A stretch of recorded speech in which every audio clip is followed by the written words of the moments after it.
क्या आप भी शेयर मार्केट में इन्वेस्ट करने के लिए कुछ क्वालिटी स्टॉक्स की तलाश कर रहे हैं? तो हम आपको बता रहे हैं एक्सपर्ट्स के सुझाए ऐसे 2 पसंदीदा स्टॉक्स के बारे में जो शॉर्ट टर्म में आपकी शानदार कमाई करवा सकते हैं। नमस्कार, आप देख रहे हैं मनी कंट्रोल हिंदी। मार्केट की चाल बहुत हद तक उम्मीद के मुताबिक रही। टेक्निकल नजरिए से देखें तो बाजार अच्छा दिख रहा है। प्राइस वाइज करेक्शन के बाद चार्ट स्ट्रक्चर्स उम्मीद जगा रहे हैं। इस हफ्ते बाजार का मूड पॉजिटिव रहने की संभावना है। जहां तक लेवल्स का संबंध है तो निफ्टी 50 जब तक 17,500 पर बना रहता है, बाजार में किसी तरह की कॉशंस के संकेत नहीं दिख रहे हैं। ऊपर की तरफ 17,700 से 17,800 पर बड़ा रेजिस्टेंस दिख रहा है। इस स्तर को पार करने के बाद इसमें और तेजी दिख सकती है। मार्केट को लेकर अभी हमें पॉजिटिव रुख लगता है। ट्रेडर्स गिरावट पर इंडेक्स में लॉन्ग पोजीशन बढ़ा सकते हैं।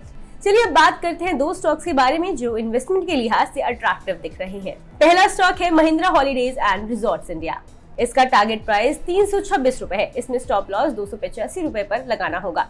इस स्टॉक में निवेश करने पर 8.3% रिटर्न कमाने का मौका दिख रहा है। पिछले 2 ट्रेडिंग सेशन में इस स्टॉक में अच्छी खरीदारी देखने को मिली है। क्लोजिंग बेसिस पर इसने ब्रेकआउट दिखाया है। ये इस शेयर के लिए पॉजिटिव डेवलपमेंट है। डेली और वीकली टाइम फ्रेम पर इस स्टॉक ने ट्रेंड लाइन ब्रेकआउट देखा है। इससे तेजी की उम्मीद बढ़ जाती है। इस स्टॉक में 298 से 300 की रेंज में निवेश किया जा सकता है। दूसरा स्टॉक है ट्रेंड। ये कंसोलिडेशन जोन से बाहर निकल गया है। इसमें खरीदारी में भी दिलचस्पी दिखी है। ये डेली चार्ट पर अपने करीब प्रमुख एक्सपोनेंशियल मूविंग एवरेज से काफी ऊपर दिख रहा है। इसमें आगे तेजी जारी रहने के संकेत हैं। इस स्टॉक में 1375 से 1380 रुपए की रेंज में खरीदारी की जा सकती है। इसमें स्टॉप लॉस 1340 रुपए पर लगाना होगा। इसका टारगेट प्राइस 1440 रुपए है। बता दें कि मनी कंट्रोल पर दिए गए विचार एक्सपर्ट्स के अपने निजी विचार होते हैं। वेबसाइट या मैनेजमेंट इसके लिए उत्तरदायी नहीं है। यूजर्स को मनी कंट्रोल की सलाह है कि कोई भी निवेश निर्णय लेने से पहले सर्टिफाइड एक्सपर्ट से सलाह लें। और स्टॉक मार्केट से जुड़ी तमाम खबरों के लिए सब्सक्राइब करना ना भूलें मनी कंट्रोल हिंदी की यूट्यूब चैनल को। साथ ही साथ बेल आइकन भी जरूर दबाएं ताकि अगली वीडियो का नोटिफिकेशन आपसे मिस ना हो।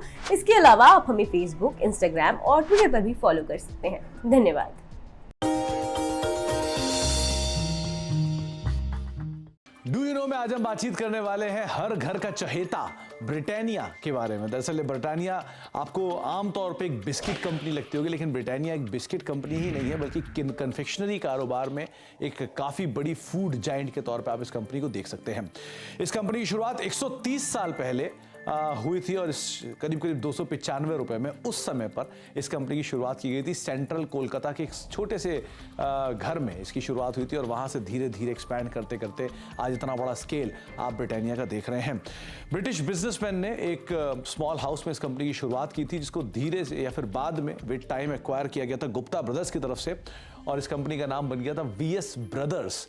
लेकिन विद टाइम इस कंपनी में मल्टीपल चेंजेस हुए ओनरशिप को लेकर, जिसके बाद और फेरबदल हुआ और एक ऐसा भी समय आया 1979 में जबकि नेबिस्को ब्रांड, जो ओरियो के एक संस्थापक के तौर पे जानते हैं, जिनको आप ओरियो बिस्किट को अगर आप जानते हैं तो वो नेबिस्को की ब्रांड रहे हैं, उन्होंने इस कंपनी को एक्वायर कर लिया था। एक मेजर स्टेक करीब 27-28% के आसपास स्टेक वो इस कंपनी के अंदर ओन करते थे।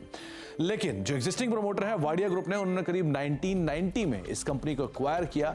तो आप अंदाजा लगा लिए करीब 3 दशक से ज़्यादा का हिस्सा जो है वो एग्जिस्टिंग प्रमोटर्स के पास इस कंपनी का है।